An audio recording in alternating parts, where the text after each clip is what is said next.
দেশে ইলিশ মাছের সরবরাহ বাড়লেও দাম কমেনি। মধ্যস্থ স্বত্বভোগীদের অতি মুনাফা করা এবং দাদন ব্যবসায়ীদের স্বেচ্ছাচারিতা এর বড় কারণ।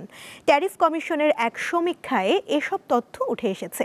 মৎস্যজীবীদের সহজ শর্তে ঋণ প্রদান ও বাজার তদারকি করা গেলে ইলিশ মাছের দাম নিয়ন্ত্রণ করা সম্ভব বলে জানিয়েছেন গবেষক ও অর্থনীতিবিদরা।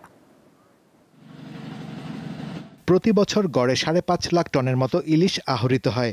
নির্দিষ্ট সময়ে মাছ ধরা বন্ধ সহ সরকারি নানা উদ্যোগে ২০০৮-৯ থেকে ২০১৭-১৮ অর্থ বছরে মাছের সরবরাহ দ্বিগুণের বেশি বেড়েছে। এছাড়া ২০২০-২১ অর্থ বছরে প্রতি কেজি ইলিশ সর্বোচ্চ ১৪০০ টাকা কেজি দরে বিক্রি হলেও এবছর সেপ্টেম্বরে প্রতি কেজি দাম ওঠে ২২০০ টাকা। বাংলাদেশ ট্রেড অ্যান্ড ট্যারিফ কমিশনের গবেষণায় এসব তথ্য উঠে এসেছে।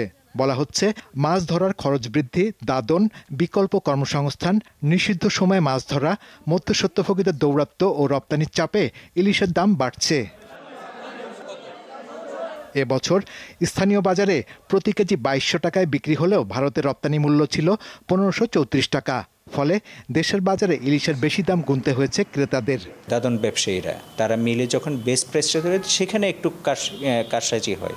দামটা আমার কাছে একটু অস্বাভাবিক মনে হয়। এটি আরও কম হতে পারত, কিন্তু হতে পারছে না কেন? এটা আমি আগেই বলেছি আপনাকে যে এখানে মধ্যস্বত্বভোগীর একটা হাত বদলের একটা ইস্যু আছে, অনেক বেশি হাত বদল হয়।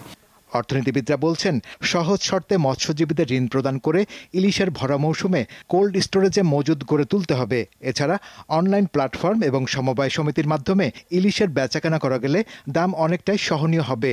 সহজ শর্তে ঋণের একটা ব্যবস্থা করা, এটা সরকারি মাধ্যম থেকে হতে পারে, সরকারি পৃষ্ঠপোষকতা এনজিও বা অন্যান্য আর্থিক প্রতিষ্ঠানের মাধ্যমে হতে পারে।